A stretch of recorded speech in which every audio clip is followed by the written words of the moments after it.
suasana keributan, kericuan yang terjadi.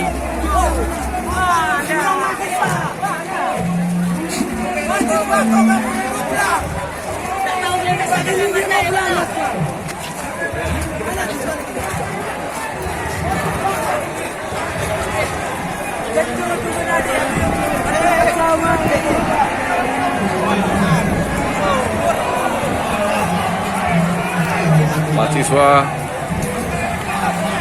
dikejar dan masuk kembali ke dalam pekarangan gedung Dewan.